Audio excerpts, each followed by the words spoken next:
শুনতে পাবো না, লাফর লাফর। আমার ভিক্ষা বাটা বিশ্বজিৎ ঘটককে আইবুড়ো ভাত খাওয়ার জন্যে আজকে আমরা বাড়িতে ডেকে এনেছি।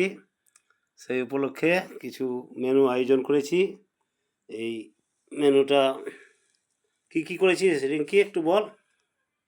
বলে দিচ্ছি, সাদা ভাত, হ্যাঁ, আর এই পোলাও আচ্ছা, মিক্স করে এইভাবে সাজিয়েছি। হ্যাঁ হ্যাঁ আর লেবু, লঙ্কা, হ্যাঁ এখানে শাক ভাজা, বেগুন ভাজা, কাঁচা কলা ভাজা, সিম ভাজা, আলু ভাজা আর মাছ ভাজা।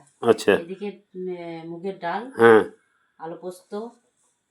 ব্রাহ্মণের ছেলে আলু পোস্ত না করলে কি আর হয়? আচ্ছা আচ্ছা, করতেই হবে, মাছ হ্যাঁ হ্যাঁ, করেছি। আর এদিকে খুব করেছি ভালো করেছি। হ্যাঁ ইলিশ ভাপা হ্যাঁ আর ইঁচড় চিংড়ি, হ্যাঁ স্যালাড করেছি। ওখানে মিষ্টি, ওখানে চাটনি আছে, আর হ্যাঁ ওখানে আছে চিংড়ি মাছের মালাইকারি, এখানে পাবদা মাছের ঝাল, এখানে রুই পোস্ত, আর এখানে দই পমফ্রেট। এটা রুই পোস্ত, হ্যাঁ। তো খুব সুন্দর আমার মেয়ে পায়েস- আয়োজন করেছে।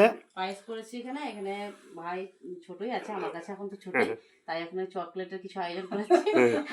হ্যাঁ তো ছোট তো তোর ভাই, এত কিছু খাওয়ার পরে জল খেতে হবে, তাই জল দিয়েছি। হ্যাঁ বেশ, তাহলে তুমি একটু ভাইকে আশীর্বাদ করো, হ্যাঁ, তারপরে খাওয়া দাওয়ার পর্ব হবে।